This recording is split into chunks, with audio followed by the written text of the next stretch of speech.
que estén en esta instancia de capacitación eh, que ofrece el Ministerio de Educación de la provincia.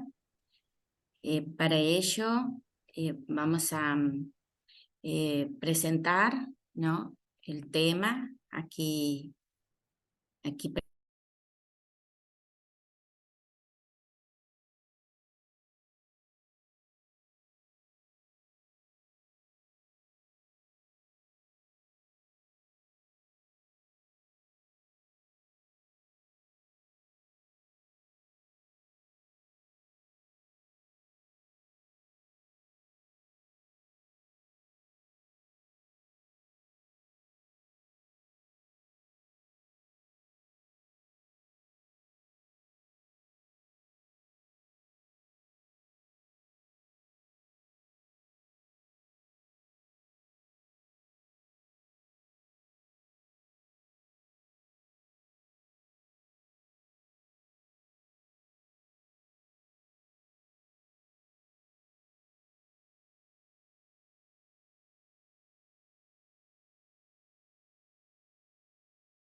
Andrea.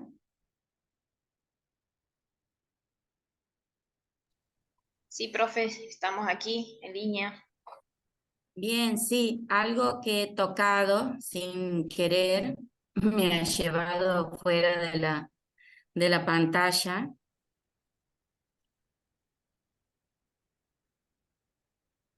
así que voy a volver a compartir.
Bien, comienzo.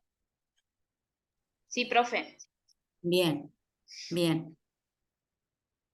Sí, algo que me ha aparecido en la pantalla y he tocado sin querer y ahí me ha llevado afuera, disculpe. Bien, entonces, la propuesta se titula Enseñar literatura en tiempos actuales, lecturas canonizadas y nuevas perspectivas. Forma parte de un módulo que, por un lado, comprende la enseñanza de la literatura y por otro lado, de la gramática, para ver continuidades, discontinuidades y nuevos desafíos en la enseñanza de la lengua y literatura, en la educación secundaria, tanto para el ciclo básico como para el ciclo orientado. En este caso, puntualmente, comenzamos con la propuesta Enseñar literatura.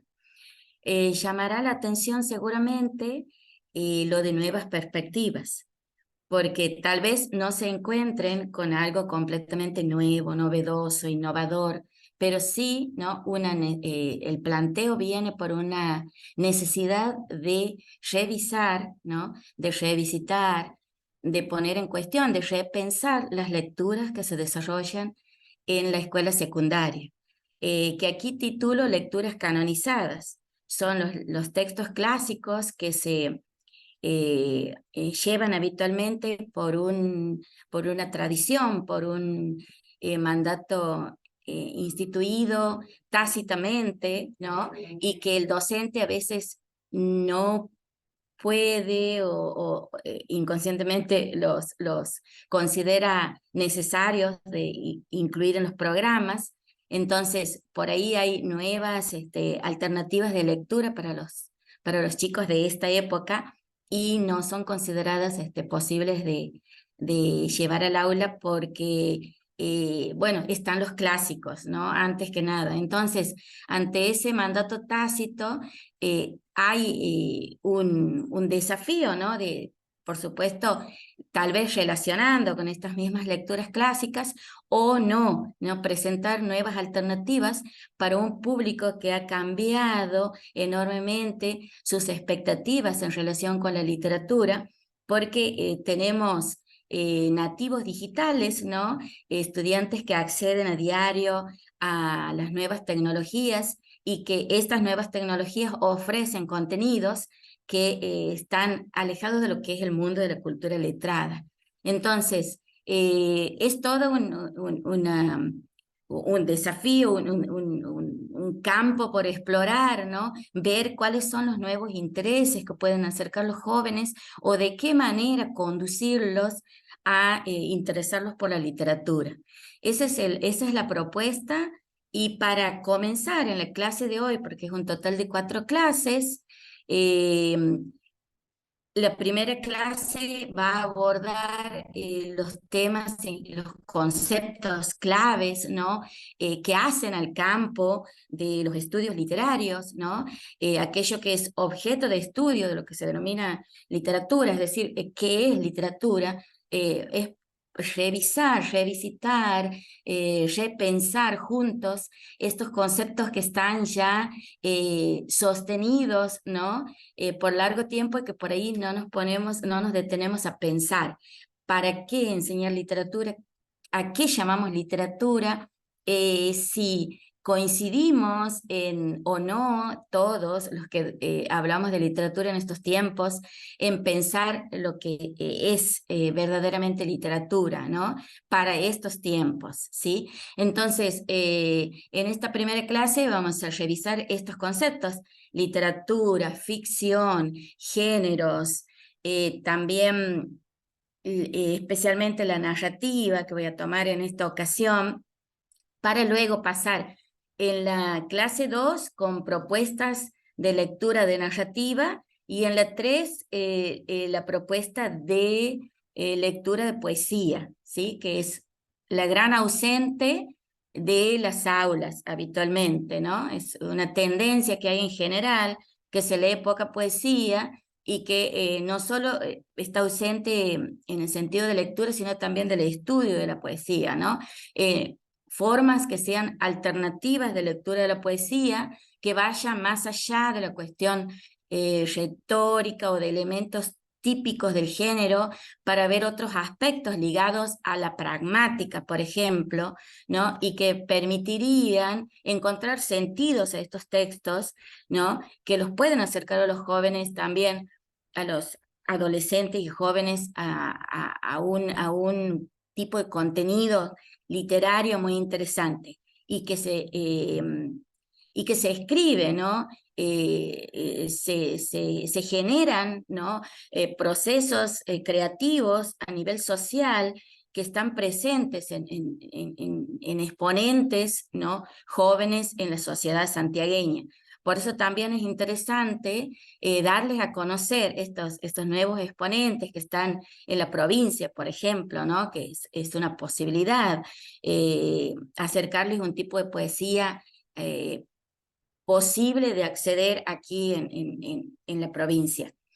Y por otro lado también, finalmente, el curso se va a cerrar con una propuesta de trabajo que ustedes van a preparar, ¿no? Para la aprobación del curso, para la aprobación de esta capacitación, que va a consistir en justamente pensar una propuesta para el ciclo básico, si es que son docentes del ciclo básico, o para el ciclo orientado, ¿no? Según sea el curso o los cursos que tengan a cargo o que deseen trabajar en el caso de no estar en actividad aún. Bien, entonces, para comenzar esto, voy a proyectar la siguiente diapositiva que tiene que ver con ay, perdón, se me han pasado dos. Aquí está. El concepto de literatura y su enseñanza, ¿sí? Y aquí he traído una frase, una cita tomada textualmente de Teresa Colomer, ¿no? Una estudiosa de la literatura y sobre todo del campo de la didáctica de la literatura, ¿no? Y esta cita dice, no se trata de una enseñanza de literatura, sino de una educación literaria. ¿Por qué traigo y pongo en cuestión esto? Es porque realmente se está trabajando hacia una educación literaria de los jóvenes o solo nos quedamos en brindarles, ¿no? Un conjunto de textos y quedarnos en esto de si han leído o no han leído, ¿no? Es decir, los conducimos a descubrir elementos que son propios de aquello que se denomina género literario, ¿no? Ya en el sentido de género discursivo. Ustedes que son profesores y profesores de lengua van a entender cuando hablo de género discursivo, que también está aquí para revisarlo, para refrescarlo, está también presente en una diapositiva. Es decir, cuando hablamos de educación literaria, es justamente conducir, ¿no? A los adolescentes y jóvenes, a los y las adolescentes y jóvenes, por un camino de reconocimiento de elementos específicos de este género literario, ¿sí? Elementos que están presentes en los textos que denominamos literarios, ¿sí? Entonces, eso constituiría una educación literaria, es decir, conformarían un camino distinto a la mera situación de enseñanza. Quienes hicimos la propuesta consideramos valioso este aspecto, ¿no? Y por otro lado, también tomamos de otra teórica, Fittipaldi, una cita que dice: la lectura literaria es una experiencia estética, emocional y lúdica que requiere esfuerzo. Justamente porque pareciera que solo nos motiva lo placentero cuando accedemos a lo literario. Sí, por supuesto, es la vía de entrada óptima, la necesaria, aquella que nos va a ofrecer la garantía, ¿no? De que vamos a ganar adeptos cuando planteamos una cuestión, bueno, lúdica, emotiva,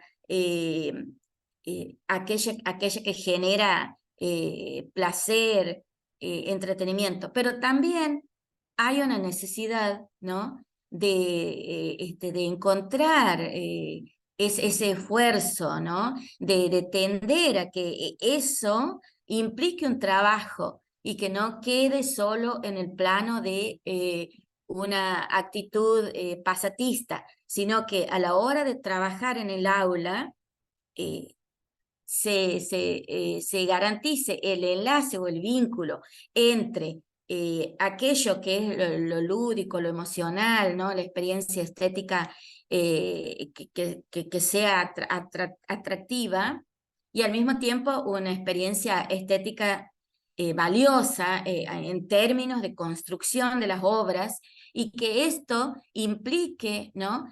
Un esfuerzo, por supuesto, de trabajo que va a llevar a valorar más. Entonces, de esa manera también vamos a evitar caer en frases hechas como, por ejemplo, en qué se inspira el autor, ¿no? Es decir, ¿por qué? Porque la literatura principalmente es trabajo productivo, es una creatividad que requiere un esfuerzo, tanto por un lado del creador o del autor, como también de los lectores. Los lectores deben ser avisados, informados, activos, ¿no? Despiertos. Y eso no se logra con la distracción. Es decir, se logra con un trabajo que requiere, bueno, pasos, una planificación, ¿no? Que conduzca a encontrar ese camino, ¿no? A encontrar esta valoración que solo se va a avisorar una vez que tengamos en claro qué es literatura, ¿no? En qué sentido consideramos un texto literario. Bien. ¿Por qué digo esto? ¿En qué sentido esto de revisar, ¿no? Los aspectos de la literatura en sí? ¿En qué sentido es necesario? Porque siempre el concepto de literatura ha estado ligado, por supuesto, que nace allá en el latín, litera, letra, siempre ha estado ligado a la cultura letrada, universal, y a una cultura elitista, para pocos, incluso europeizante. Y ahí también es necesario considerar, ¿no? De abrir el juego. ¿Por qué? Porque también es una actividad social y por supuesto de tipo cultural, ¿no? Que compone todo un sistema. Y ese sistema cultural está conformado por prácticas, ¿no? Por conocimientos, por expectativas y también por el libre juego de agentes, ¿no? Tal cual dice Pierre Bourdieu, por ejemplo, agentes que hacen a la literatura. Un escritor se forja también en las posibilidades que tiene para editar, por ejemplo, su obra, para ser valorado en un sistema, ¿no? Que lo ubica como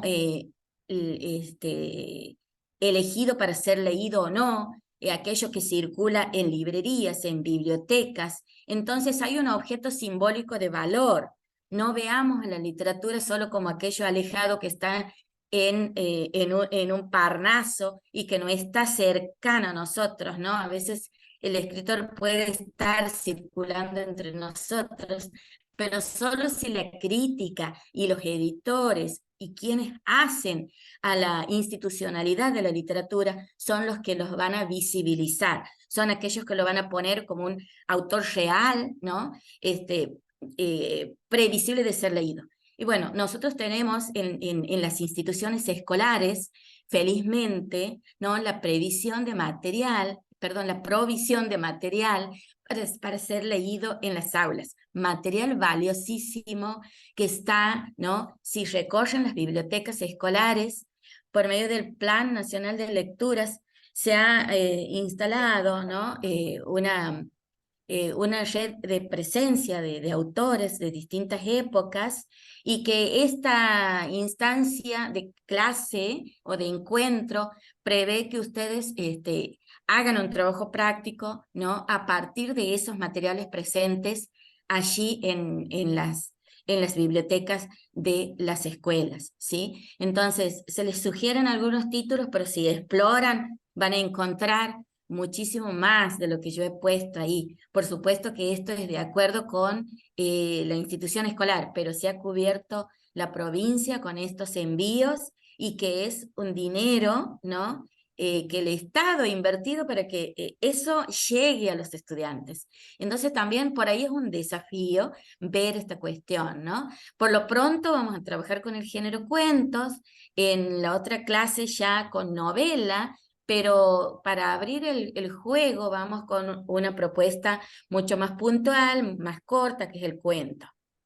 Y en cuanto al concepto de ficción, también es otro punto a considerar, porque ya se han roto aquellas premisas, aquellas concepciones acerca de que la ficción solo es lo que está totalmente en el plano de lo imaginativo y que no tiene un asidero con la realidad. También encontramos, ¿no?, que no hay un campo propio de la ficción, tal cual dice aquí Ricardo Piglia en esta frase, el escritor argentino Ricardo Piglia, dice, no hay un campo propicio de la ficción, ya que todo se puede ficcionalizar, ¿sí? Si todo se puede ficcionalizar, vamos a encontrar textos que en un principio no han sido seleccionados, no han sido escritos, no han sido producidos como textos literarios, pero que andando el tiempo sí se han convertido en textos de ficción y son leídos como obras de ficción. Entonces, vamos a ver ahí cómo actúa aquello que llamamos verosimilitud, ¿no? El verosímil, cómo se construye, qué elementos ha tomado el autor para luego recrear situaciones que sí van a contener elementos propios de lo literario, ¿no?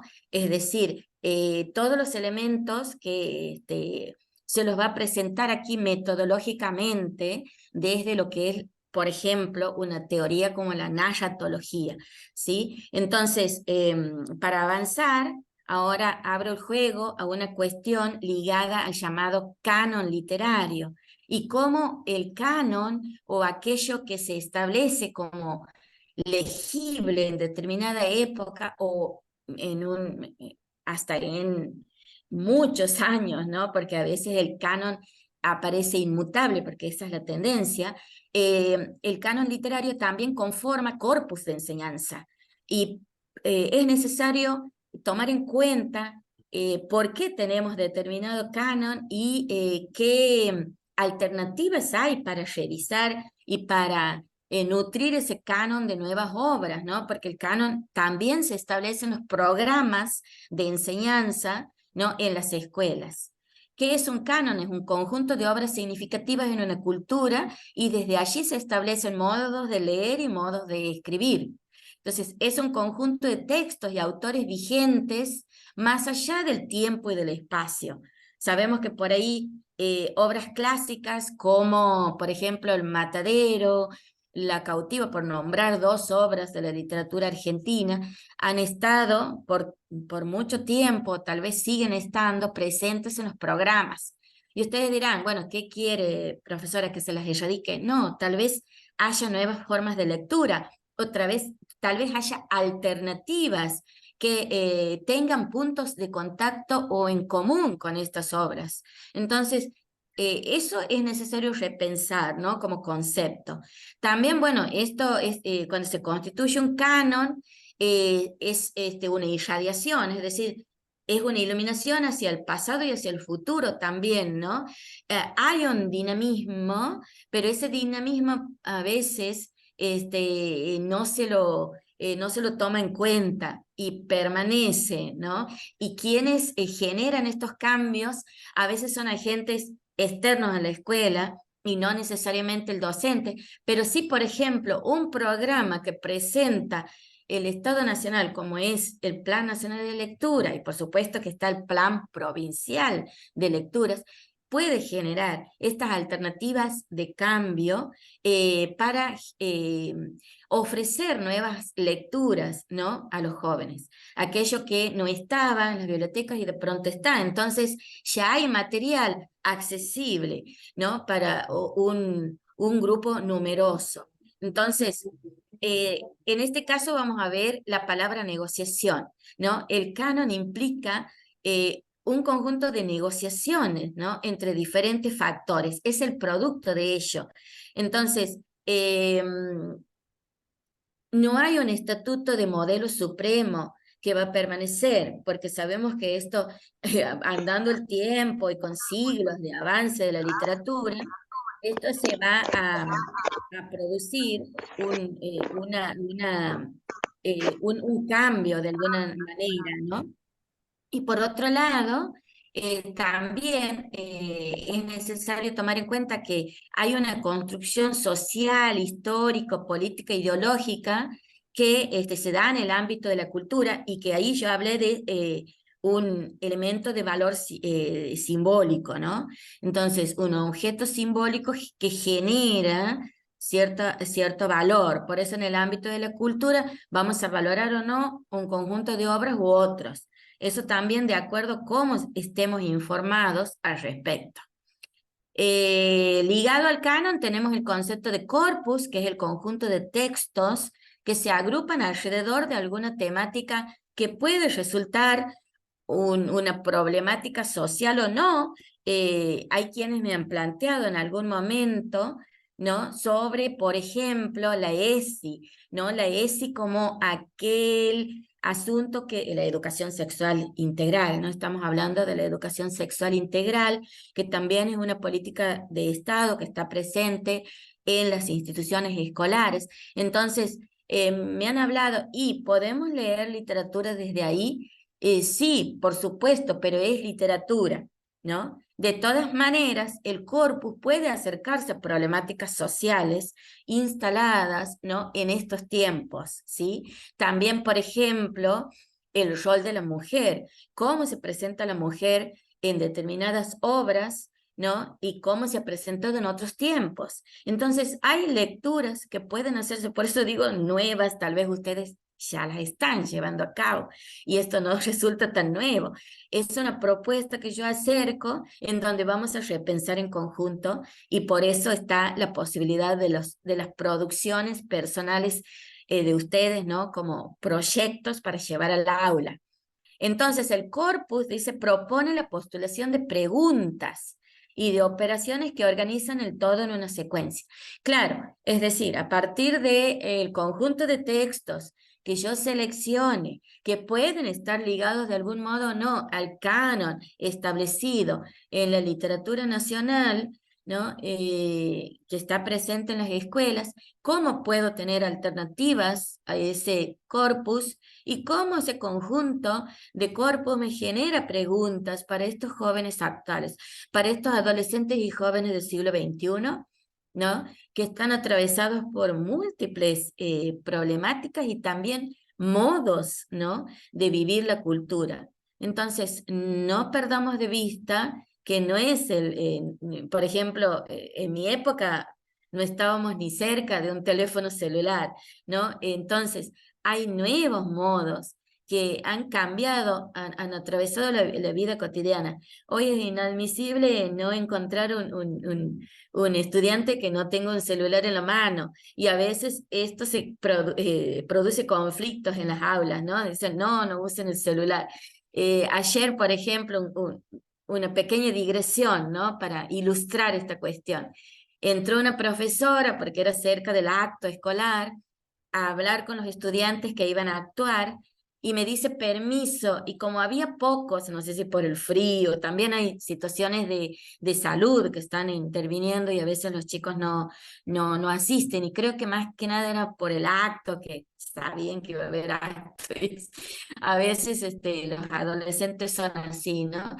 No habían asistido, entonces estaban pocos, y estaban leyendo en sus celulares una versión digital de un libro que ellos terminaron seleccionando y me dicen, ¿están sin hacer nada? Porque le digo, no, están leyendo, estaban leyendo en voz alta y estaban compartiendo, ¿no? Los elementos que encontraban en los capítulos de la novela leída. Entonces, había un trabajo que ligado al celular. Entonces, en algún momento este aparato deja de ser un enemigo, un distractor, para ser un elemento, una herramienta más, ¿no? Para interactuar con ellos, para hacerlos ingresar al mundo literario. Entonces, si bien es engorroso, es difícil porque la lectura en la pantalla se dificulta, pero es una alternativa, ¿no? A veces queremos variar, ir más allá de los textos que tenemos en las bibliotecas y queremos presentar algo que nos ha llamado la atención o que tal vez les pueda gustar y siempre se explora el texto y bueno, era una alternativa para el trabajo en el aula en ese momento, ¿no? Así como para graficarles cómo estamos con nuevos modos de acceso a las lecturas. Bien, y para continuar, porque el tiempo avanza y es tirano, viene la cuestión de revisión del el género, ¿no? El género, ¿qué entendemos por género? Y aquí vamos a tener cuestiones transversales, ¿no? Por un lado, géneros discursivos y por otro lado, literarios. Digo transversales porque cuando hablamos de géneros discursivos, encontramos que desde lo lingüístico, las esferas de nuestra vida, ¿no? De la praxis humana, del contacto entre nosotros, nuestra vida en sociedad hace que siempre estemos manejándonos con enunciados o con discursos, y estos enunciados se tipifican, ¿no? ¿Qué quiere decir? Que, qué sé yo, en un momento tenemos un acta en una institución, por ejemplo, en otra instancia vamos a tener tal vez otro tipo de texto que circula, entonces siempre hay una circulación de enunciados, ya sea conversacionales, ya sea, por ejemplo, una clase que es oral, tenemos también, qué sé yo, las famosas facturas, boleta de luz, por ejemplo, también es un enunciado, un tipo de enunciado, ¿no? Ya escrito, formalizado. Vamos a tener entonces que cada vez que llevamos a cabo una tarea en la vida cotidiana, tenemos enunciados y algunos son de tipo relativamente estables, quiere decir que no varían, que se mantienen. Bueno, nadie hace un formulario de una manera totalmente distinta para que la gente no entienda de qué se trata. Hay formas típicas de elaborar algunos textos y estos se mantienen, por eso se habla de una relativa estabilidad. Bueno, no es que se mantiene tal cual, qué sé yo, el mail, por ejemplo, el email, el texto que mandamos por correo ha variado desde la carta, ya no es la carta, digamos, no es un género estable y fijo, sino que es relativamente estable porque ahí se ha desplazado y ya tenemos nuevos modos de escritura, pero que han conservado algunos aspectos de la carta. Entonces, por eso se habla de una relativa estabilidad. Estas formas que son escritas y orales, como les dije, se usan a nivel comunicativo y ahí también está la literatura. ¿Por qué? Porque la literatura es un género discursivo, esto no lo digo yo, lo dice Mikhail Bakhtin, un teórico muy reconocido por los profesores de lengua, un teórico ruso, ¿no? Que vivió a principios del siglo XX, bueno, por supuesto que vivió hasta los 70, ¿no? Allá, pero que en su vida se dedicó a los estudios literarios y filológicos y planteó esta teoría, ¿no? Esta cuestión de los géneros. Entonces, los géneros pueden ser primarios o simples o también complejos o secundarios. Cuando hablamos de literatura, estamos en el ámbito de los géneros complejos o secundarios, ¿sí? Y cuando hablamos de, entonces, lo literario sería un género más que fagocita o hace ingresar a otros géneros hacia adentro, qué sé yo, cartas, por ejemplo, diálogos, conversaciones, hay novelas que tienen emails incluidos, por ejemplo, novelas que tienen cartas, están constituidas solo por cartas, tal vez estén pensando en Boquitas Pintadas, por ejemplo, de Manuel Puig, pero actualmente María Teresa Andrueto, una autora muy reconocida en Argentina, tiene una novela como Lengua Madre, que está constituida también por cartas. Ahí vemos cómo el género literario como género discursivo es un género complejo o secundario porque fagocita, o en otras palabras más comunes, traga, ¿no?, a otros géneros simples, los hace ingresar y les da una nueva significatividad. Es decir, se construyen sentidos a partir de la inclusión de estos géneros hacia el interior de las obras, ¿no? Entonces vamos a encontrar esos ejemplos que les estoy dando de emails o de cartas o de recetas también, o de otro tipo de textos o boleros, por ejemplo, ¿no? Una novela como Arráncame la vida, que es de los 90, tiene hacia su interior la inclusión de boleros. Entonces encontramos elementos que son otros géneros que están incluidos allí. Entonces, por un lado tenemos esa idea de géneros discursivos. Nuestra vida está atravesada por géneros, la literatura es un género más, pero de un tipo muy especial, porque al igual que el género periodístico, que el género científico, presenta esta cuestión de ser secundario, de ser complejos, ¿no? De incluir elementos en su interioridad para darle un mayor sentido a lo que se está diciendo. Son más formalizados, ¿sí? Bien. Por otro lado, tenemos la noción de género literario vigente desde la poética de Aristóteles, ¿no? Y que han persistido y seguimos hablando de, por ejemplo, del género dramático, el género lírico, el género narrativo, ¿no?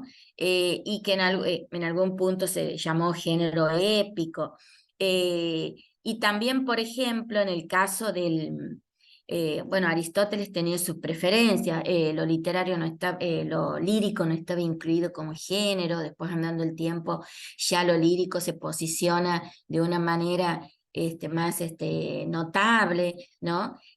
Ahí entonces también vamos a ver que representan un criterio operativo para la producción y recepción de los textos, es decir, son una manera de plantear el proyecto creativo de un autor, ¿no?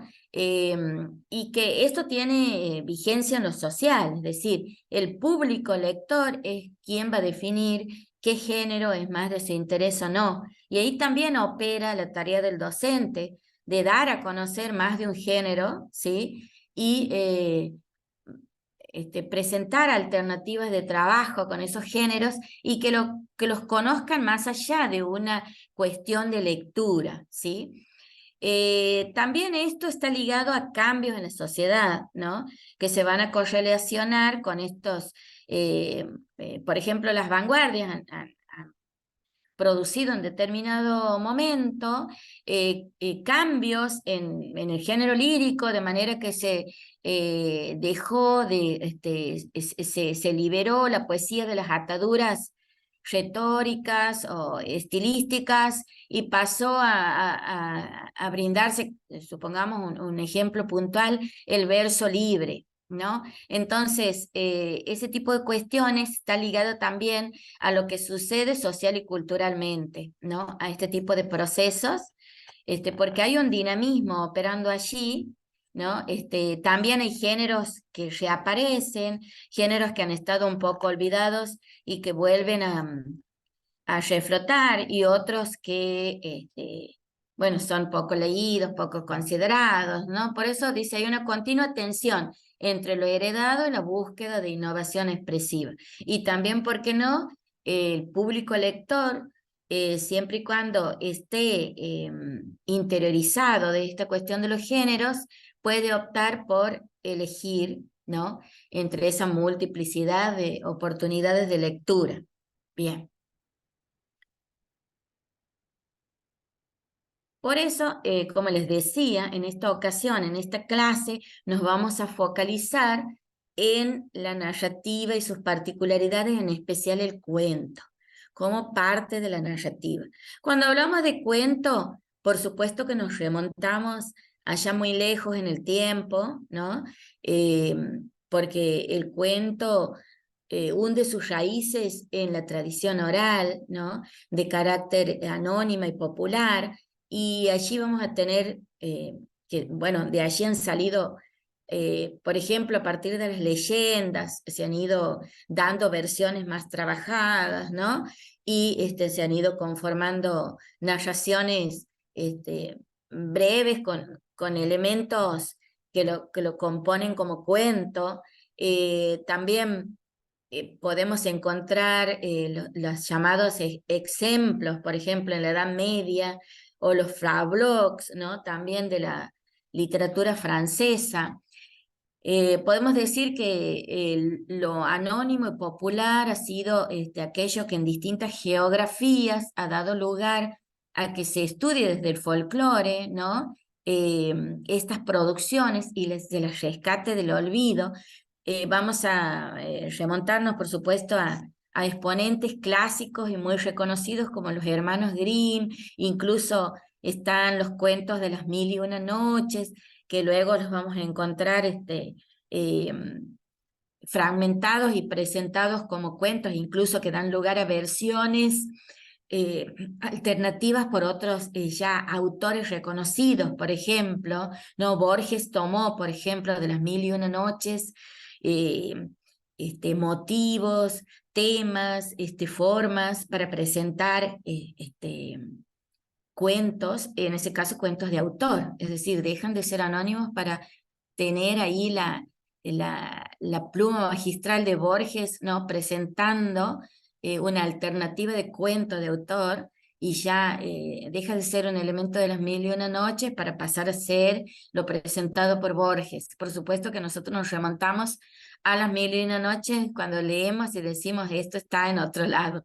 En el caso puntual de Historia de dos que soñaron, por ejemplo, es un cuento que está en las mil y una noches y que también lo vamos a encontrar yo mencioné a María Teresa Andreto, que escribe también para niños y jóvenes, para niños, adolescentes y jóvenes, y para adultos, y ahí vamos a encontrar una versión del árbol de lilas, por ejemplo, también de alguien que busca, ¿no? En otro lado lo que está en su cercanía.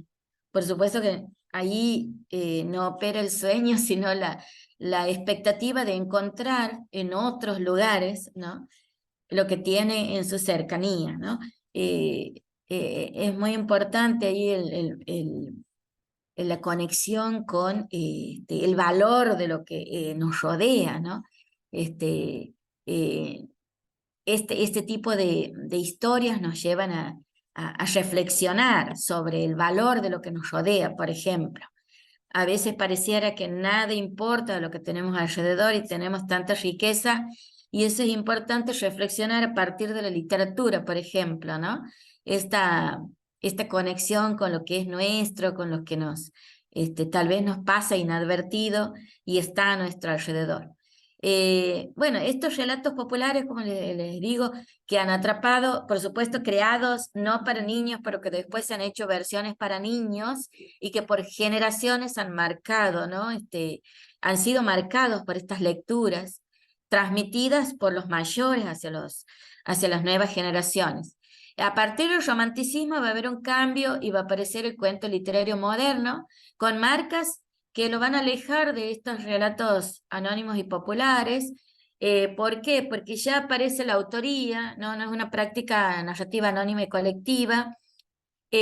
Hay una escritura, ya la oralidad decae, aparece la versión por escrito del texto, ¿sí? También hay una marca, un sello de originalidad, ¿no? Puesto por la capacidad del autor para lograr ese relato autónomo y no basarse solamente en las recreaciones de los motivos, como sucedía con las distintas versiones que iban teniendo los relatos populares, ¿sí? Entonces, ahí vamos a tener de alguna manera un modo de darse esta nueva alternativa textual, que es el cuento, ¿sí? Bien, no sé si voy muy rápido, voy a respirar un poquito para tomar agua.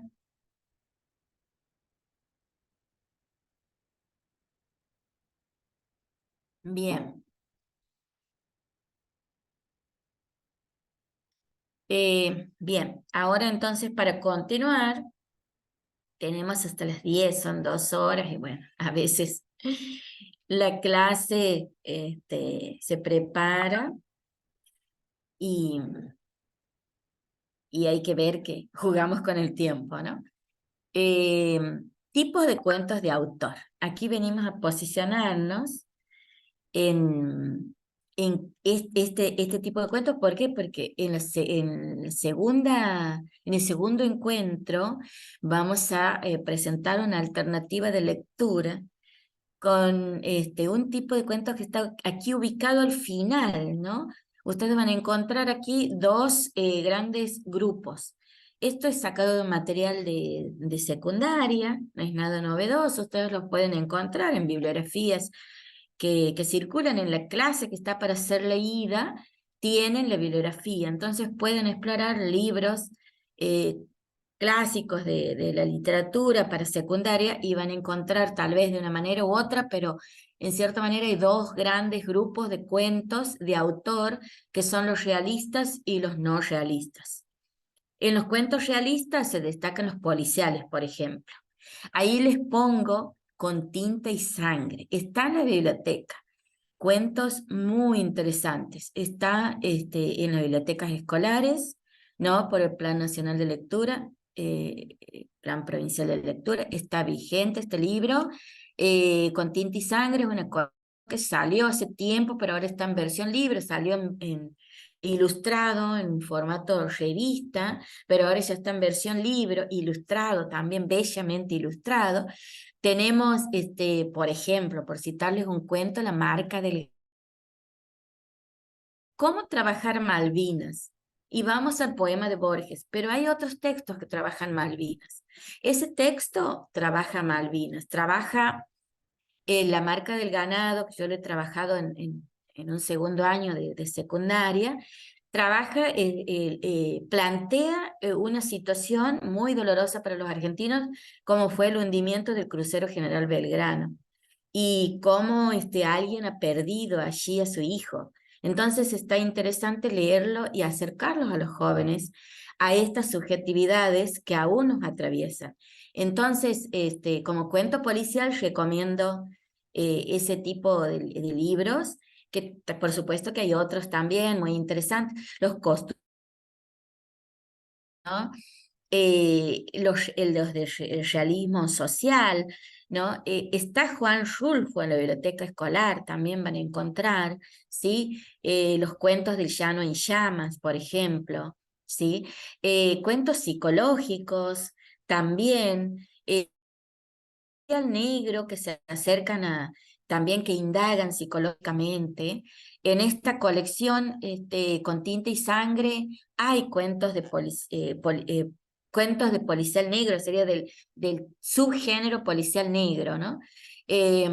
¿Por qué policial negro? Porque se alteran las condiciones del clásico y hay elementos que, bueno, se ven alterados por la modernidad y principalmente que vivimos en un mundo en donde el capitalismo pesa mucho más que en otras épocas, entonces el poder del dinero que corrompe personas, ¿no? Y aparece el investigador que de pronto también es alguien que no se puede, no es impoluto, no podemos confiar. Y va a haber ahí un giro, una nueva manera de presentar, ¿no? Un texto como el policial, pero ya con tintes que son que marcan la época, ¿no? Que tienen elementos de lo social y que, bueno, esto lo podemos encontrar incluso en las películas que siempre se ven y que son de esta época. Bien, entonces también vamos a tener el psicológico propiamente dicho, ¿sí? Y los cuentos humorísticos, que también, así como se hizo con Tinta y Sangre, se hicieron cuentos con humor en esta versión de las revistas que les digo. Yo verdaderamente, bueno, las bibliotecas son muy grandes, no he podido explorar todo, pero si ustedes se acercan a las personas responsables de las bibliotecas, pueden explorar los títulos y pedirles que les informen, ¿no? A dónde se encuentran y de esa manera encontrar la posibilidad. Sé que las escuelas están abriendo las bibliotecas, no es lo que dicen a veces, no, no, es que si no nos quieren prestar, son accesibles, está esa idea de compartir. Y con respecto a los cuentos no realistas, vamos a tener ahí también uno muy elegido, tradicionalmente muy presente en los programas escolares, que es el género fantástico, ¿sí? Y junto con el género fantástico tenemos los cuentos denominados extraños, que es un subgénero dentro del fantástico, porque ya lo extraño rompe un poco con lo fantástico propiamente dicho, ¿no? Es decir, ¿por qué? Porque de alguna manera aparece una lógica que trata de explicar aquello sobrenatural que aparece en lo fantástico, ¿no? Como el cuento de Anderson Inver, que es fantástico, en donde Leve Pedro vuela, ¿no? Y de pronto en un cuento extraño, una situación que es totalmente sobrenatural puede ser explicada desde el sueño o desde algún asidero con lo real. Entonces no es completamente fantástico, ¿no? Se puede confundir con lo que se denomina cuento extraño, ¿no? También Anderson Inver tiene otro cuento, en estos momentos no recuerdo, un cuento corto en el que alguien viaja y luego se encuentra en un lugar totalmente distinto, qué sé yo, desde un lugar de aquí del país, ¿no? Viaja en un tren, por ejemplo, y que después cuando llega a un lugar está en Chicago, por poner un ejemplo. Es decir, está en un lugar totalmente distinto y ahí no sabemos qué ha pasado. Bueno, de pronto podemos decir, sigue soñando. La versión del cuento fantástico es que hay un elemento sobrenatural que no tiene ninguna explicación. Y en el caso del extraño, la duda está en que sea una explicación lógica, ¿sí? Entonces, esas serían las relaciones entre estas dos denominaciones, que por ahí se los puede llamar fantásticos indistintamente, ¿sí? Por otro lado están los cuentos maravillosos, que ya presentan una realidad alternativa totalmente, donde hay seres inexistentes en la realidad, pero que se comportan con los parámetros conocidos, pero bueno, están en una realidad alternativa, ¿no? Y lo de ciencia ficción, que por supuesto presenta elementos de un momento que todavía no se ha dado, o que sí se está dando y no nos damos cuenta. Eso vamos a trabajar. Puntualmente el de ciencia ficción, cómo se relaciona la ciencia y la ficción. Hay un material que se denomina así, ciencia y ficción, que es de acceso libre, también en estos momentos no recuerdo específicamente, pero ha surgido también desde el Ministerio de Educación de la Nación, la posibilidad de leer este texto, esta antología que se llama Ciencia y Ficción, y de ahí se ha tomado un texto que vamos a trabajar en la próxima clase, ¿sí?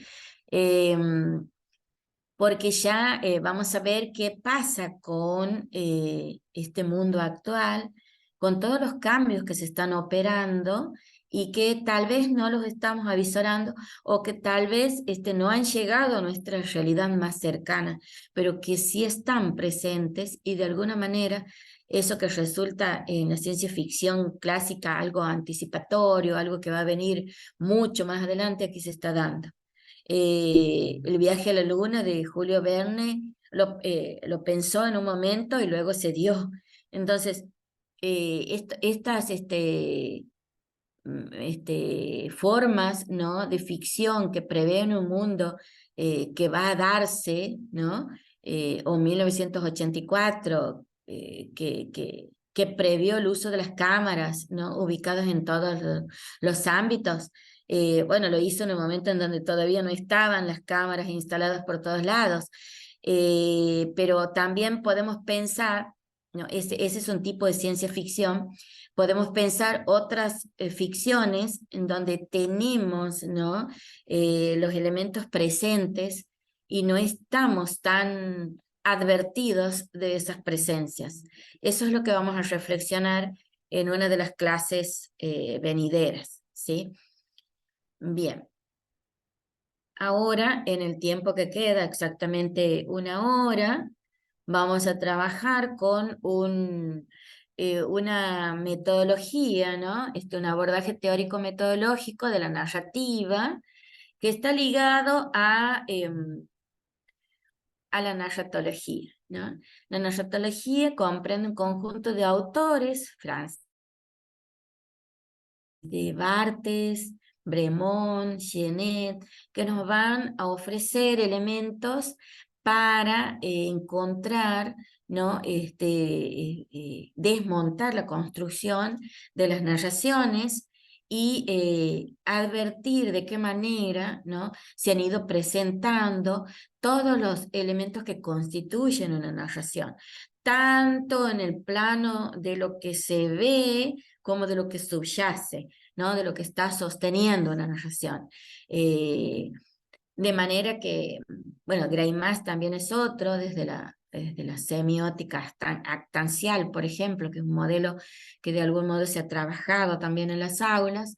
En los distintos tiempos estos materiales han estado ingresando a las aulas, por supuesto, vía de la formación docente, pero en algún punto pareciera que queda por la mitad. Por eso la idea es que se trabaje una alternativa en donde se planteen análisis un poco más completos desde la narratología, ¿no? Por eso, para presentarlo de ahora, he dividido esta parte en 3 secciones, ¿sí?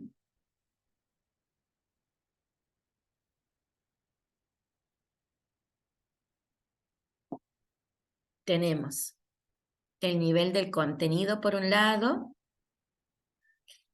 el nivel del discurso por otro y el nivel retórico finalmente, ¿sí? Entonces, para comenzar voy a hablar del nivel del contenido. En el nivel del contenido vamos a tener estos elementos, estos 4 elementos que aparecen en toda narración y que habitualmente es lo que hacemos buscar a los estudiantes, ¿no? Por ejemplo, ¿de qué manera está presentado ese contenido?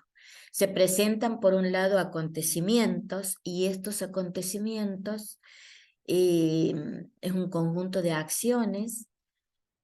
Estas acciones, algunas tienen más importancia que otras y que hacen a este juego de equilibrio entre partes de tensión y partes de distensión, ¿sí? De lo que se está presentando, ¿no? Hacia el interior de la trama narrativa vamos a encontrar tensiones y distensiones. Y los acontecimientos entonces van a estar marcados por acciones que van a ser, por un lado, nucleares o centrales o más importantes que otras y que constituyen el esqueleto de lo que se cuenta. Y por otro lado, las catálisis. Las catálisis son esos momentos de distensión en donde aparece una acción que es menos importante, ¿no? Realizada por los personajes. Entonces, va a haber por un lado núcleos y catálisis, ¿no? Entonces, no es todo tensión. A veces los cuentos cuando son breves, por supuesto, que se comprimen más en acciones nucleares o centrales, ¿sí? Y por otro lado va a haber acciones, por supuesto, según sea el cuento, cuanto más largo, va a tener elementos de distensión, ¿no? O catálisis. Por otro lado, también Bremont plantea una estructura para considerar, ¿no? estas partes narradas y estas estructuras, por supuesto, ustedes suelen identificarlas, suelen conducir a los estudiantes a identificarlas siempre hacemos esta búsqueda de elementos, por ejemplo, partimos de una situación inicial, les hacemos ver a los chicos que los cuentos son cuentos por alguna razón. Hay una historia de transformación hacia el interior de los cuentos, ¿no? Algo se transforma, una situación inicial deja de ser inicial para pasar a otra. Entonces, va a haber una situación inicial, un planteo, bueno, también un marco narrativo, por supuesto, que presenta los elementos, ¿no? De ubicuidad de lo narrado, y por otro lado, lo que Bremont denomina factor de crisis, o aquello que va a alterar o modificar la situación inicial. Por eso hablo de un proceso de transformación, ¿no? La historia de una transformación. Y luego va a haber, según Bremont, siguiendo a Bremont, un tercer momento en donde los personajes van a intentar o van a buscar solucionar esa crisis, ¿no? Ese factor de crisis a partir de un proceso de eliminación del obstáculo presentado, ¿sí? De manera que, bueno, esto lo podemos ver en la clase que viene con el texto eh, elegido para trabajar, ¿sí? Entonces va a haber un proceso de eliminación de la crisis, y luego puede haber o un mejoramiento del estado inicial o un empeoramiento, según se haya logrado o no resolver esta cuestión del factor de crisis que aparece hacia el interior de la historia narrada. Y finalmente una situación final que implica un cambio. Entonces, tenemos los acontecimientos como parte del nivel del contenido, los actores o personajes, ¿sí? El tiempo y el espacio, por supuesto que esto a través de elementos como la descripción, como aquello también se enlaza con el nivel del discurso, por supuesto, ¿no? Hay una imbricación entre estos elementos y lo que está presentado como nivel del discurso, y ahí vamos a ver cómo se trabaja el tiempo y el espacio. Pero de alguna manera, ¿no? Va a haber un modo de presentar ese tiempo y ese espacio, ¿sí? Que también es necesario esto para que los niños, para que los jóvenes, los adolescentes y los jóvenes, digo niños porque en los primeros años son son de corta edad, entonces ahí podemos, por ejemplo, seguir trabajando con aquello que se ha comenzado en el nivel primario, y seguir brindándoles herramientas para la narración cotidiana, incluso para el relato de experiencias, no necesariamente con fines creativos ficticios, sino para que organicen su manera de presentar lo que quieren explicar, ¿no? Siempre es necesario acostumbrarlos a que expliquen eh, la situación, ¿no? Es decir, generar situaciones en donde busquemos, ¿no? Aplicar estos esquemas que solo parecieran, bueno, útiles para los textos literarios. También podemos, ¿no? Llevar a una aplicación, por supuesto, no del mismo modo, pero en líneas generales, para sostener los principios narrativos, incluso en los relatos de experiencia o en aquello que vayan a presentar los estudiantes. Bien, en cuanto a los actores o personajes, vamos a encontrar, según lo que se predique, vamos a encontrar funciones que van a cumplir estos actores o personajes. Generalmente se ha hablado de esquema actancial, del trabajo con esquemas actanciales. Por ejemplo, vamos a tener por un lado el deseo y el querer, ¿no? Y en ese punto vamos a tener sujeto y objeto, ¿no?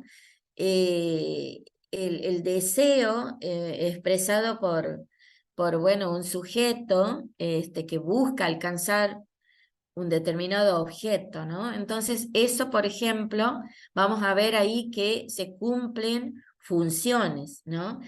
Por otro lado, la comunicación y el saber, el destinador y el destinatario. Cuando hablamos de comunicación, hablamos de destinador y destinatario. Ahí en el material hay un pequeño, una fe de ratas voy a hacer, porque dice actores destinatarios, y en realidad es actores destinadores, ¿no? Destinan una acción hacia los destinatarios. Bueno, eso está tipeado de un modo que está, en lugar de destinatarios, está destinadores, está destinatarios. Ahí ya voy a eh, preguntar si es posible esa corrección, si no les hago la corrección ahí, ¿no? Son actores destinadores, ¿no? Que destinan una acción hacia los destinatarios. En la explicación que hay en el material de clase, ¿sí? En una de las páginas en donde se aborda el tema de los actores o personajes en el nivel del contenido, ¿sí? Entonces, si se predica una comunicación y un saber, ahí vamos a hablar de destinador y destinatario, de ese saber. Y por otro lado, cuando hablamos de la participación y el poder, ahí ya vamos a hablar de ayudantes y oponentes. En los mitos clásicos es muy común encontrar estos elementos, porque en este juego de participación y poder, cuando se busca un determinado, alcanzar un determinado poder, va a haber quienes ayuden y otros que entorpecen esa tarea. Y eso también lo vamos a encontrar en los cuentos de autor. Son formas que se replican, ¿no? Y que vamos a identificar según lo que se ponga en juego, según lo que se predique, si es el deseo o el querer, si es la comunicación o el saber, o si es la participación y el poder, ¿no? O pueden darse también de alguna manera parcial algunas y otras con más fuerza. Pero en este caso estamos hablando del rol de los personajes, ¿sí? Por otro lado, el espacio y el tiempo, eh, que son categorías que tienen la función de ambientar, ¿no es cierto?, lo narrado, de crear un clima, y ahí en ese mundo construido por el narrador, que es totalmente desconocido para los lectores y que los lectores tienen que identificar, según si hago o no referencia, según cómo esté construido el verosímil, según cuál sea el espacio en el que se los ubique y cuáles sean los indicios, ¿no?, tanto de tiempo como de espacio. El lector va a ir identificando y por supuesto en esa instancia de enunciación va a ir encontrando hacia el interior del mundo narrado estas particularidades, ¿no?, que implican el escenario en donde se desarrollan los hechos. Bien, esto en cuanto al nivel del contenido. Y ya para avanzar hacia el nivel del este discurso, ¿sí?, vamos a encontrar una división en tres partes también, ¿no? Los aspectos del relato, los tiempos del relato y los modos del relato, ¿sí? En cuanto a los aspectos del relato, está ligado puntualmente con el narrador, ¿sí?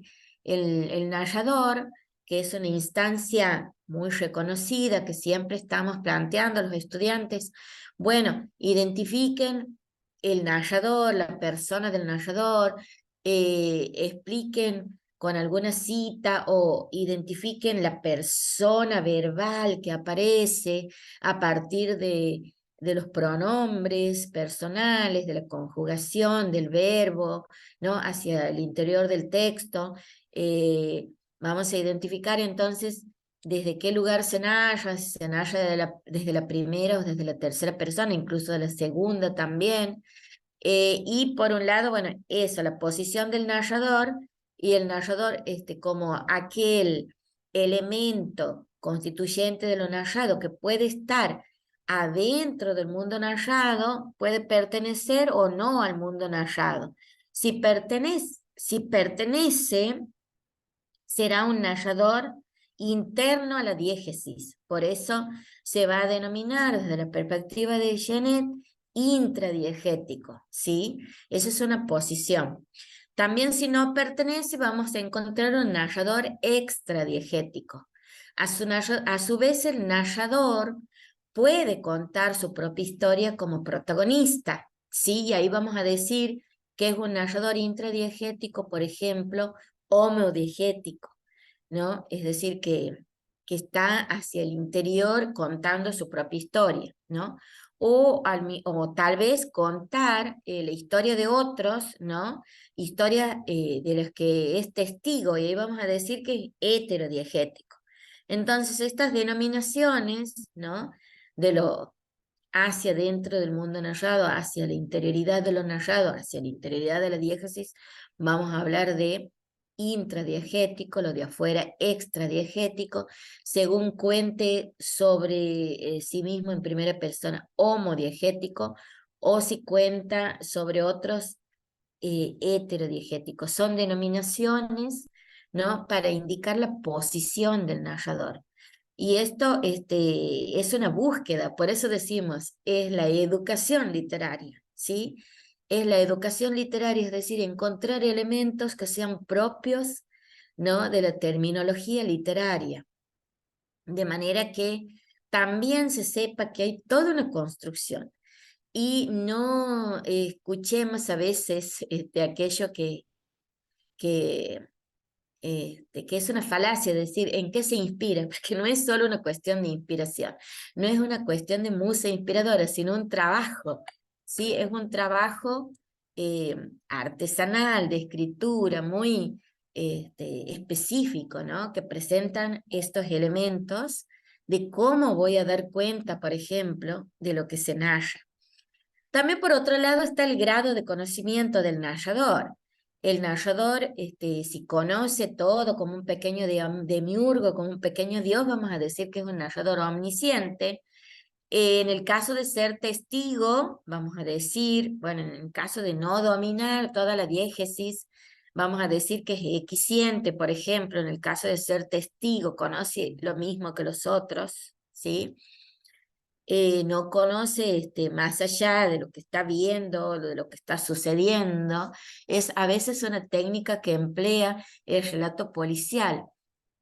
Este cuento para taúres de Rodolfo Walsh, por ejemplo, es un cuento que presenta un tipo de narrador testigo, y ahí vamos a encontrar, por ejemplo, que a medida que van sucediendo los hechos, se va encauzando la trama y se van encontrando las pistas, ¿no?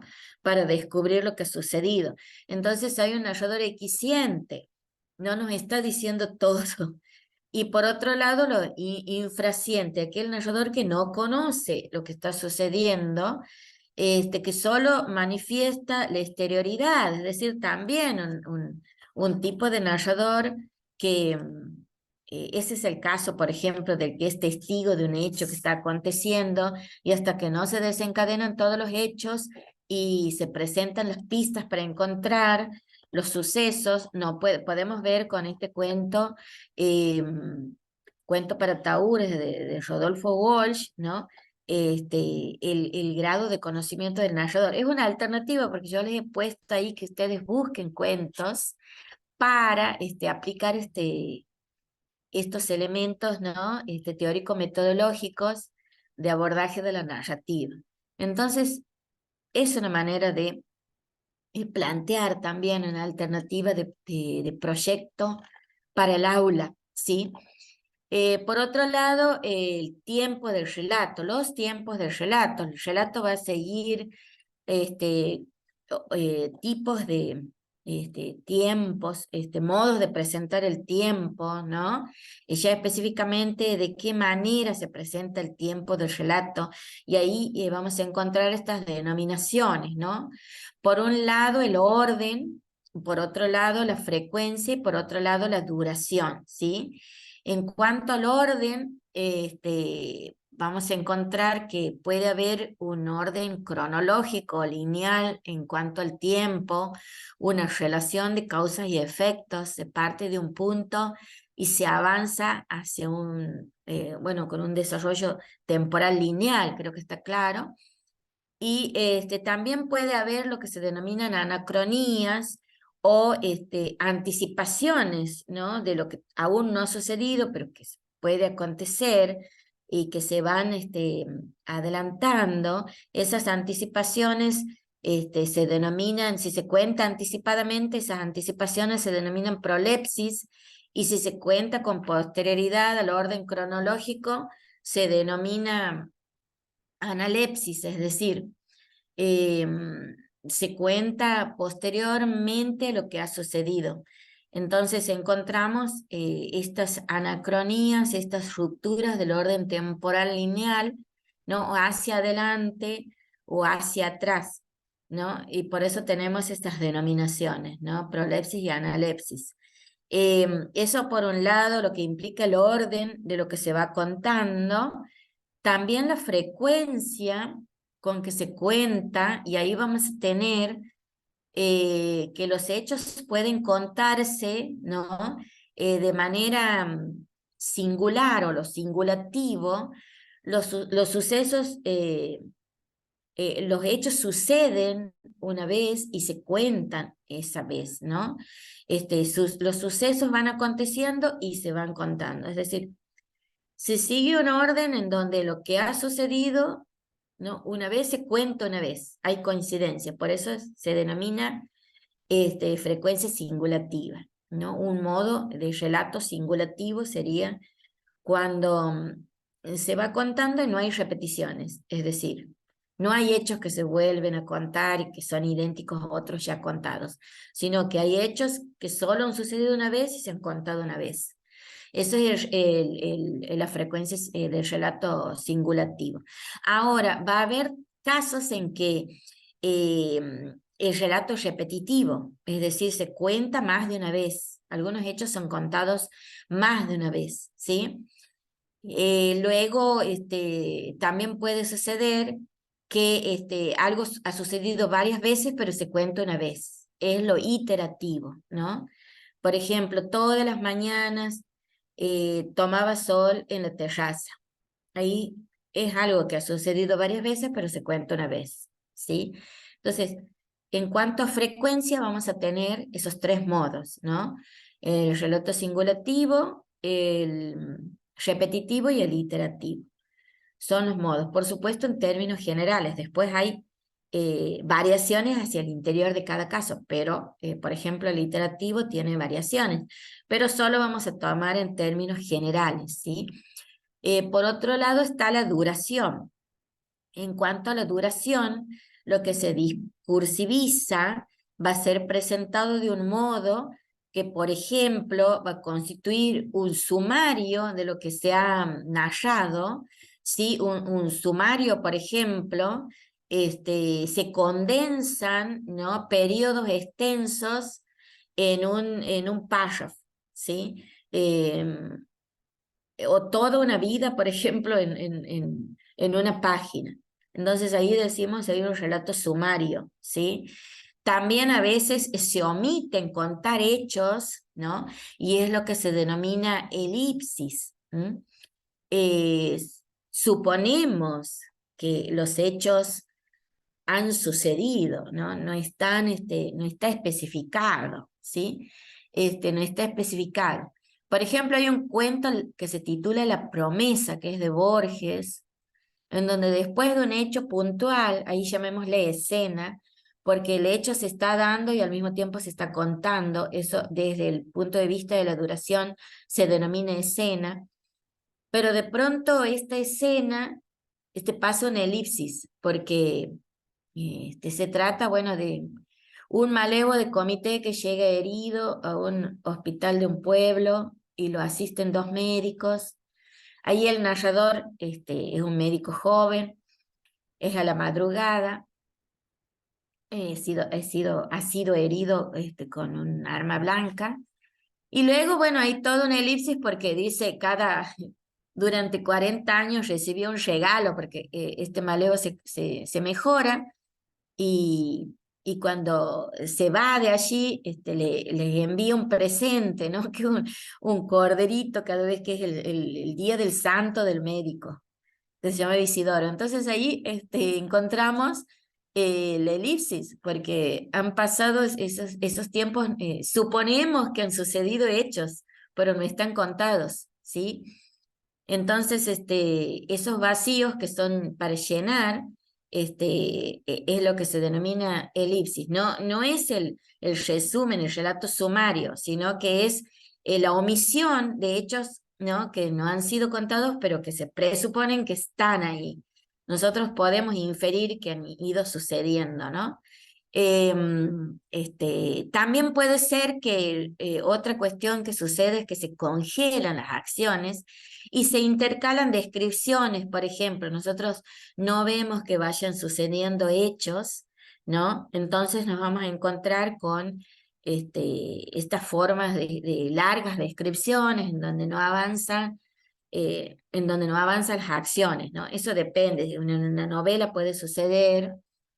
Esto le da o no dinamismo a lo que se cuenta, ¿sí? Es interesante indagar estas cuestiones, verlas, por supuesto que es más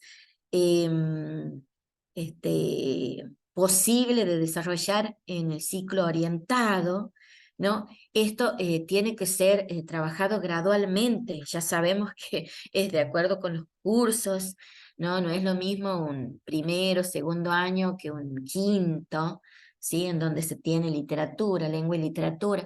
Entonces, vamos a trabajar con cuestiones muy complejas en los cursos altos, ¿no? Un poco más complejas, obviamente, que aquellos estudiantes de los primeros años, ¿sí? Por otro lado, también recuerden que los estudiantes después siguen carreras terciarias y estos son elementos de interés, ¿no? Para lo que vayan a realizar también. Es decir, no podemos perder de vista esta necesidad. Bien, por otro lado, los modos de relato. Ya ahí vamos a encontrar, por ejemplo, la forma descriptiva, como ya había mencionado, ¿no? La descripción es la representación por medio del lenguaje verbal de cosas o palabras, ¿no? Greimas habla de una secuencia de superficie, ¿sí? Se opone, por supuesto, o es una manera distinta de discursivizar, distinta al diálogo del relato, pero sí, porque tiene una manera específica de dar cuenta de ello. Eso también es muy necesario trabajarlo en los niños más allá de las lecturas literarias específicas. Un caso puntual, voy a hacer una pequeña digresión. Para explicar lo de tiempos remotos, los llevé a los estudiantes a pensar en el control remoto. Les digo, ¿qué es el control remoto? Un cosito, me decían, o me mostraban con imagen. Les digo, digan, expliquen cómo lo pueden nombrar, porque no es un cosito ni es esto. Entonces, me dicen un objeto, me dicen un aparato. ¿Y cómo es? Entonces ahí está la descripción, ¿no? El cómo o el para qué sirve. Entonces, trabajamos con las denominaciones, con las funciones, ¿no? De alguna manera, sin decirles estas palabras a los estudiantes, pero estamos creando una posibilidad de uso del lenguaje, ¿no? Y esto llamando la atención en cómo funciona la descripción como modo del relato es muy valioso para que ellos también lo incorporen en sus modos, ¿no? de uso del lenguaje. Por otro lado, el estilo directo y el diálogo. El estilo directo como aquello que también, ¿no? hacia el interior del relato, un modo muy habitual es la presencia del diálogo, ¿sí? En donde los personajes, cada uno toma su rol y usa la palabra, su voz, ¿no? E intercambia sus emisiones con otro u otros. Entonces vamos a tener incorporado hacia el interior de las historias estos modos, ¿sí? Por otro lado, el estilo indirecto, ¿sí? El estilo indirecto, que es la reproducción de la palabra del otro, el narrador reproduce la habla de los personajes, ¿sí? Y hay un verbo introductor, ¿no? Que puede aparecer, ¿sí? O bien los signos gráficos, ¿no? Se introduce un nexo subordinante, se cambia el tiempo del verbo en relación con el estilo directo, ¿sí? El estilo indirecto va a presentar cambios en la constitución de las frases. Esto es para advertir a los estudiantes, ¿no? De manera tranquila y bien programada para que ellos reconozcan estas marcas, ¿sí?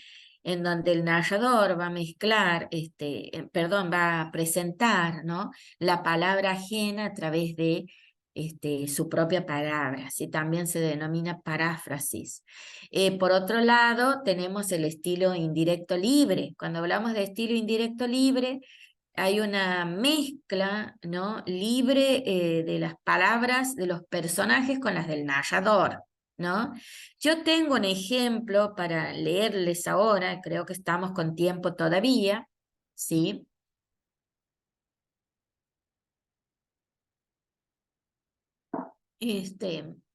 Estamos con tiempo todavía para encontrar este ejemplo puntual del estilo indirecto libre, que es menos común tal vez.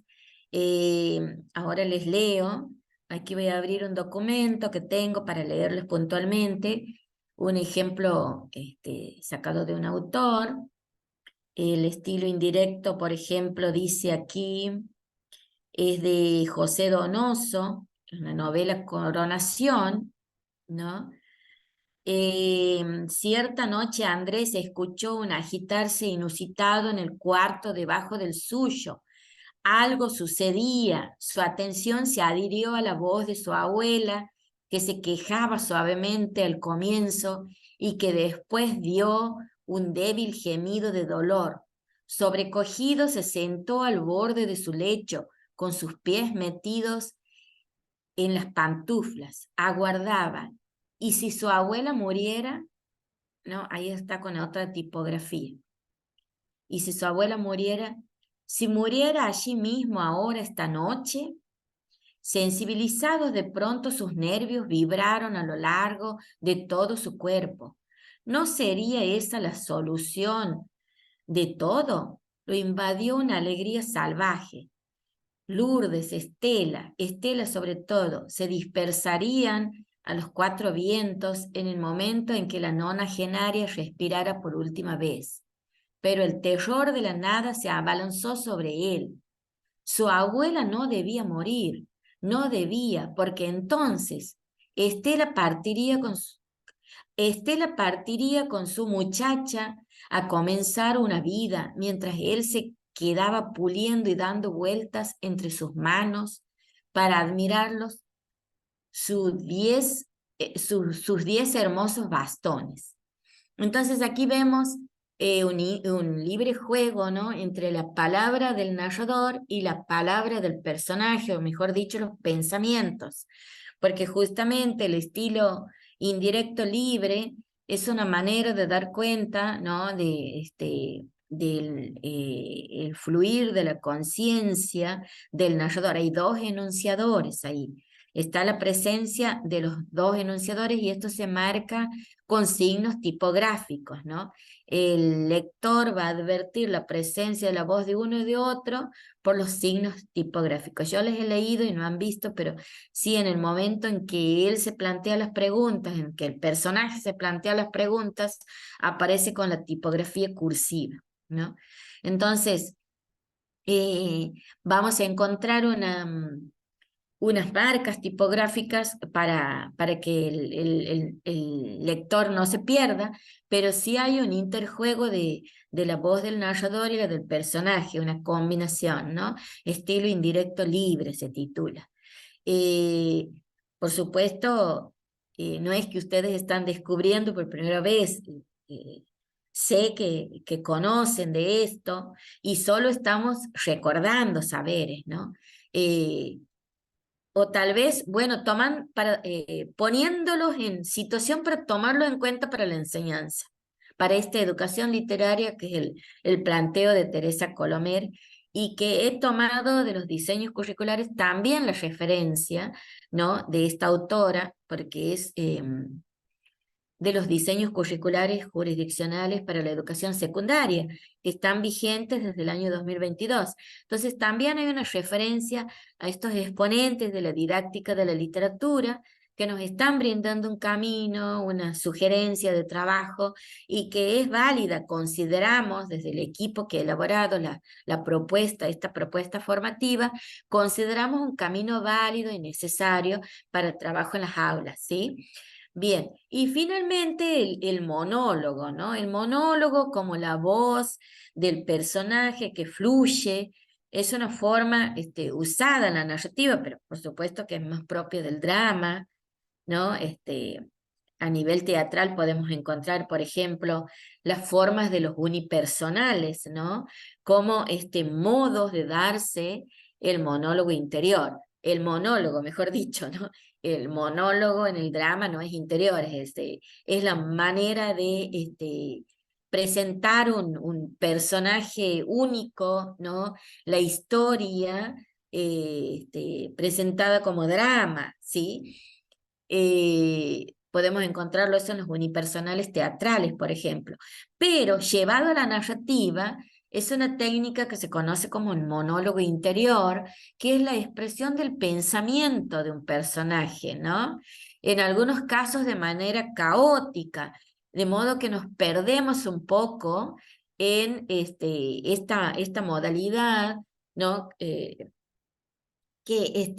pretende dar cuenta de lo que sucede en la mente de las personas cuando no organizamos lo discursivo de manera este, común y corriente, ¿no? Entonces, ese fluir de la conciencia, ese monólogo interior es la expresión del pensamiento del personaje, algunas veces de manera caótica, algunas veces con marcas, otras sin pausas, ¿no?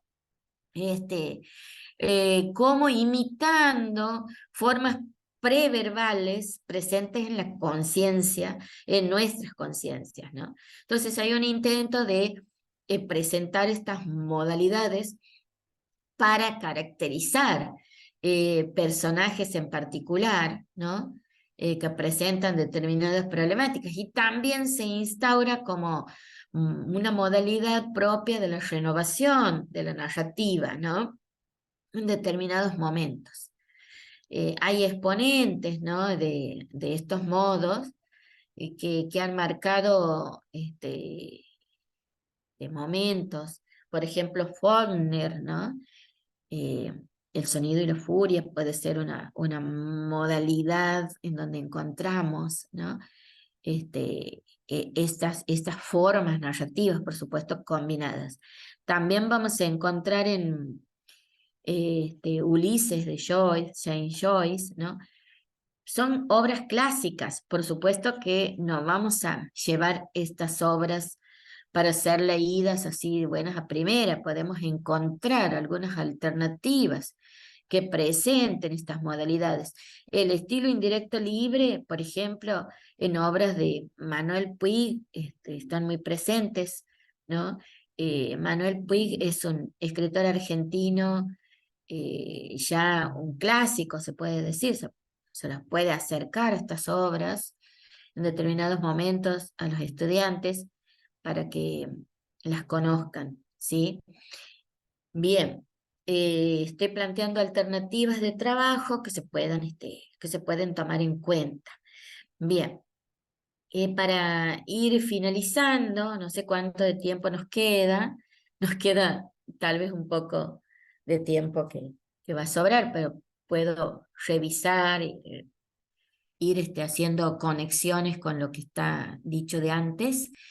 Eh, Bien, en el nivel retórico vamos a encontrar aquello que se denomina bueno, ¿qué es el nivel retórico? Es el nivel de presentación, ¿no? De manera literaria o de manera estéticamente cuidada, ¿no? Lo que se va a contar. Es decir, que sale de una narración común y corriente para presentar elementos retóricos, ¿no? Que hacen al texto literario. Entonces, vamos a encontrar que un modo común de presentar lo dicho es lo que se denomina denotación, ¿no? La denotación es mantener las designaciones de lo que nos rodea, ¿no? Es una manera de decir, qué sé yo, supongamos, este es un vaso de agua. Ahora, eso sería lo denotativo. Ahora si digo, es la fuente de vida, ¿no? El agua fuente de vida. Yo estoy connotando, estoy yendo hacia una carga de significado de segundo nivel, ¿sí? Entonces, decir es un vaso de agua es lo denotativo, designo de manera simple y directa algo, ¿no? En cambio, cuando ya quiero brindar una significación de segundo nivel, puedo decir fuente de vida, ¿sí? Y es verdaderamente fuente de vida, ¿no? Aquello que se están planteando cuidar algunos pueblos. Bien, entonces tenemos la cuestión de notación y connotación. Eso es para ver a nivel retórico. Eso es para encontrar, ¿no? Hacia lo contado, cómo algunos elementos están presentes o no, por qué están presentes, ¿no? Y de qué manera están brindando una significación que va más allá a veces de la simple denotación. Eso también es una búsqueda, ¿no? De sentido en las obras. No es solamente quedarnos con lo otro, sino integrar lo otro a este nivel que es el nivel retórico. Bien, por otro lado, también hacia el interior del texto vamos a encontrar aquello que denominamos figuras retóricas y que ya se las conoce más que nada por la cuestión poética o por el género lírico, por ejemplo, las repeticiones que se pueden dar, ¿no? Aquello que se dice como un recurso intencional, como un recurso, bueno, se denomina anáfora, ¿no? Las repeticiones, que es repetir al comienzo o en algún lugar del relato, de la historia, de lo narrado, de lo que se va contando, algunas oraciones, palabras o frases, ¿no? Algunos párrafos que se van repitiendo, e incluso algunos versos, ¿no? Que pueden estar de alguna manera apareciendo con mayor frecuencia que otros. Entonces, es un modo de encontrar, ¿no? Alguna razón por lo cual se da esto, eh, buscar alguna razón y encontrarla, por supuesto, a partir de la construcción de sentido que constituye, ¿no? Eh, esta polisemia que nos ofrece la literatura, ¿sí? ¿Por qué es polisémica una obra? Porque nos ofrece más de una manera de interpretarla, ¿no? Lo plurisignificativo, aquello que va más allá de lo que puede encontrarse, ¿no? De manera directa. Entonces, las repeticiones pueden estar dadas por un motivo, es un recurso intencional, como dice aquí. También una forma de advertir al lector para que no pase de largo, ¿no? Alguna información que está presentada. Las analogías, entonces, también un tipo de comparaciones que se van a hacer hacia lo que está contado, ¿no? Las analogías, de alguna manera, es guardar una relación de comparación entre elementos, el paralelismo, ¿no? La repetición de estructuras sintácticas presentadas, ¿no? Paralelamente. La antítesis es el uso de términos o de frases, ¿no? Con significados opuestos para crear también efectos de sentido. ¿no? Aquello que se marca como antitético está por alguna razón hacia el interior de la historia. Las personificaciones, ¿no? Atribuirles carácter de persona a objetos o a aquello que no es un ser humano, no es una persona, son seres inanimados y se los pasa, se les da conductas y cualidades humanas a estos seres de manera que se constituyen en personas. Por eso se denomina personificación. Las metáforas, que consiste en poner, en sustituir un término por otro, en sustituir un término por otro por una cuestión de semejanza o identidad, ¿no? Eh, Directamente sustituir o hacer una comparación abreviada, ¿no?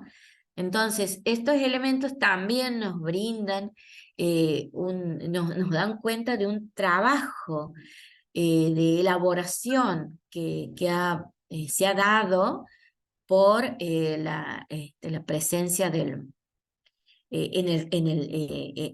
el entramado de las acciones.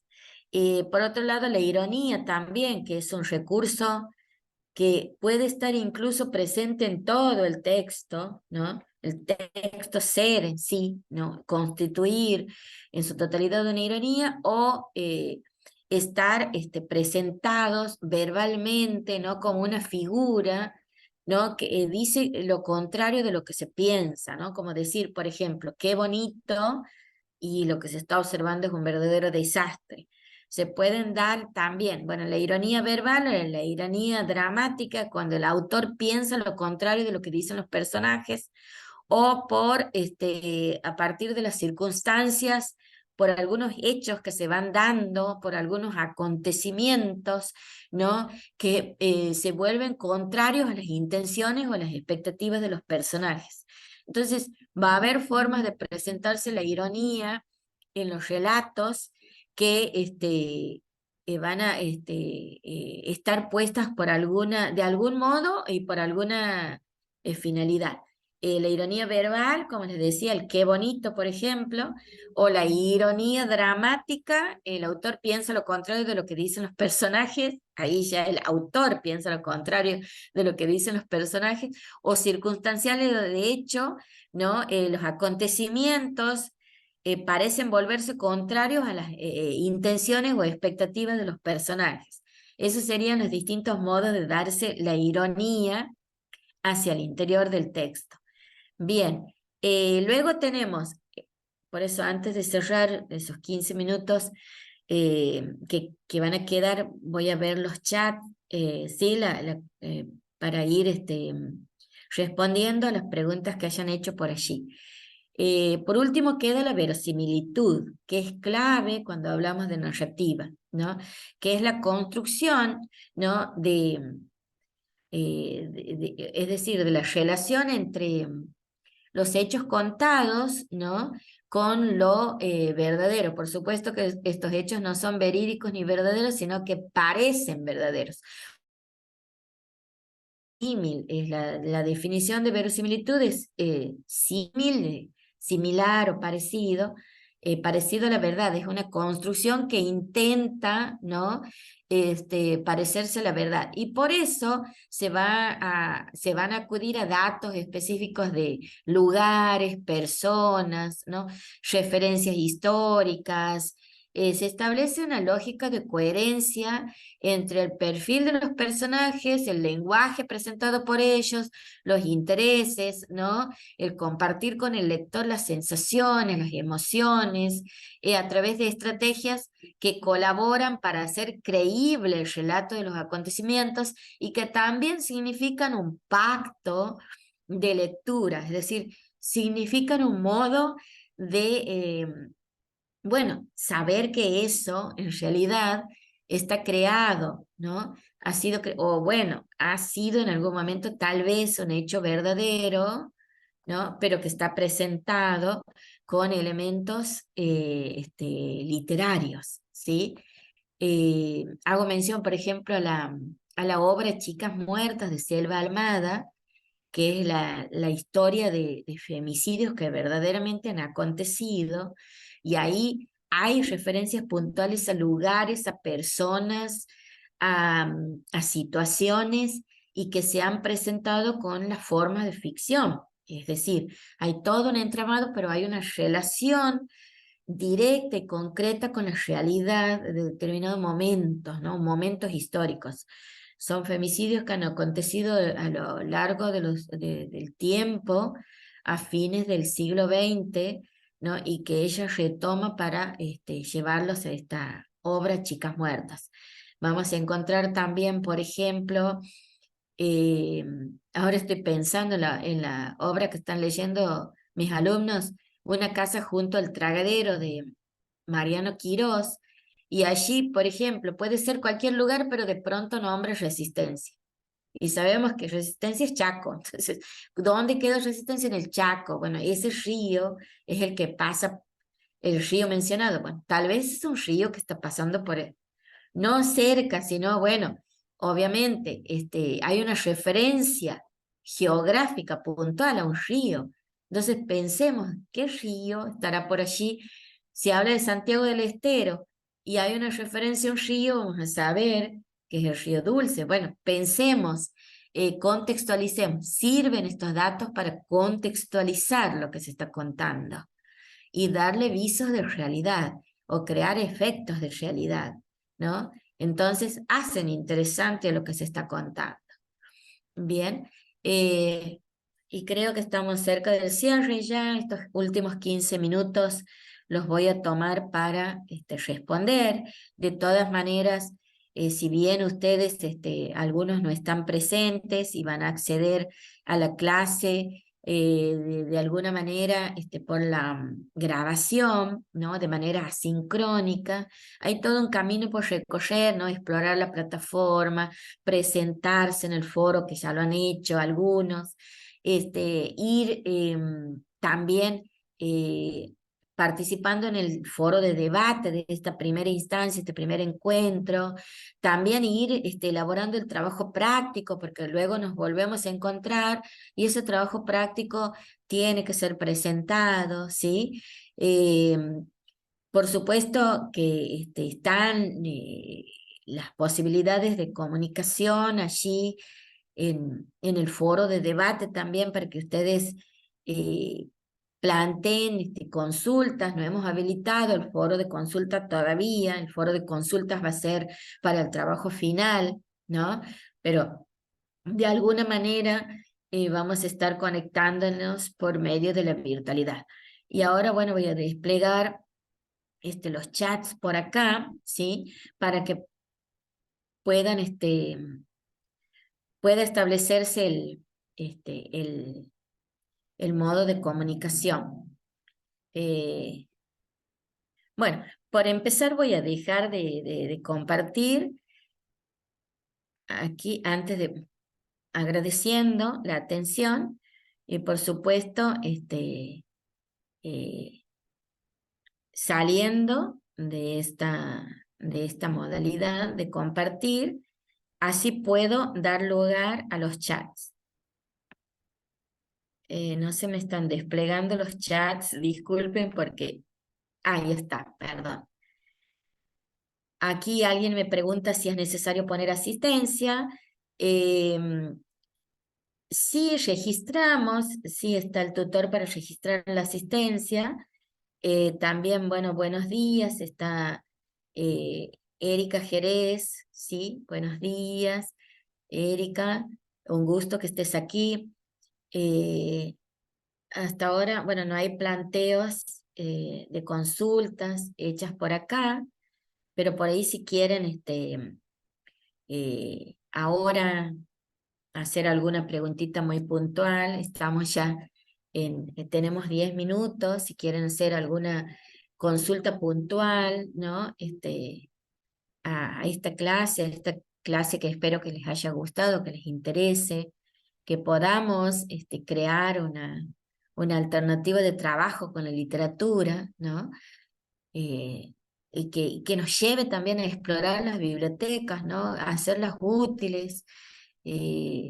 brindarles la posibilidad a los chicos de conocer estas herramientas es un verdadero desafío, porque el desafío está ligado a esta situación de nativos digitales, ¿no? Que están con los medios interactivos, con la cultura digital que los hace consumidores de contenidos que, bueno, la escuela está como una alternativa rezagada a estas formas multimediales, ¿no? Por supuesto que la escuela también puede hacer uso de las formas multimediales para trabajar, pero el texto literario tiene que aparecer en las aulas, tiene que ser presentado, ¿no? Em, este, tiene que ser de acceso para ellos también. Bien, eh, por lo visto no va a haber un momento de consultas, algo que quiera ampliar, en este caso, eh, tal vez tenga que ver con esta idea de canon, ¿no? Va a ser retomada en la segunda clase y tanto para el ciclo básico como para el ciclo orientado vamos a trabajar con el género de ciencia ficción. El género de ciencia ficción es una alternativa poco trabajada en las escuelas, ¿no? Casi siempre queda, porque más elegido es el policial y el fantástico, entonces es una posibilidad para pensar, ¿no? El mundo que nos rodea, eh, las formas no solo científicas, sino tecnológicas que se están dando. Estamos escuchando a diario lo que está aconteciendo con la llamada inteligencia artificial. Por supuesto que no vamos a trabajar con un texto que aluda a la inteligencia artificial, pero sí a otro tipo de consumos que están, que se han puesto también en el tapete con la situación de pandemia, ¿no? Cuando hemos tenido este asedio de los virus, ¿no? En nuestra vida cotidiana. Entonces, ahí también estamos con elementos propios de la ciencia que se acercan a nuestra cotidianidad, a lo que nos rodea, a los contactos que tenemos, a lo que consumimos, ¿no? Para poder desarrollar nuestra existencia. Entonces, vamos a presentar una alternativa que va por allí. Y con respecto a, bueno, eso sería una alternativa al canon clásico. Y por otro lado, también es necesario ver qué es lo que ha sido presentado a lo largo del tiempo, con, por ejemplo, un género que ha agotado ha agotado su presencia literaria, ¿no? En cuanto a producciones, como es la gauchesca, pero que sí se ha instalado con fuerza en determinado momento en la Argentina, ¿no? Como un valor de identidad nacional. Bueno, plantearnos eso, ¿sí? ¿Qué alternativas a esas visiones podemos presentar? Y también por ese lado les acercamos novelas para el ciclo orientado que trabajan y que tienen puntos de contacto, que trabajan temáticas y tienen puntos de contacto con estas narrativas clásicas instaladas en el canon, ¿no? De manera tácita, ¿no? Y que está presente. Por ejemplo, el poema Martín Fierro, por citar un ejemplo puntual. ¿Qué alternativas novelísticas podemos encontrar? Porque si bien es un poema narrativo, es un género que cuenta vicisitudes, ¿no? De un personaje determinado. Entonces, ¿qué alternativas podemos presentar ya a través del género novela propiamente dicho, ¿sí? Y por otro lado, la poesía, ¿no? Que aquí hay puntos de contacto. Cuando hablamos de lo retórico, estamos también, de alguna manera, aludiendo a los tropos y figuras literarias que son propias del género poético, ¿sí? Pero que también aparecen en los mensajes narrativos, en los textos narrativos hacia el interior de las construcciones de esta naturaleza. Bien. Por mi parte, Andrea, está terminada la clase, ¿sí? No sé si puedes ya cerrar la grabación para... Bueno, profe, Bien. ya voy He voy dejado estos finalizando. minutos para preguntas, pero bueno, no hay, no hay Hay consultas. consultas. Bien, No hay profe. consultas. Sí. Perfecto. Entonces vamos. Perdón, Sí, sí. antes que se retiren los que han asistido, hay un mensaje del tutor que acompaña esta tarea, Marcela Gabriela Salazar. Es una persona que se ha inscrito en la propuesta, en esta propuesta, pero que no ha recibido la información vía mail porque ha rebotado este mail enviado, ¿no? Para ella.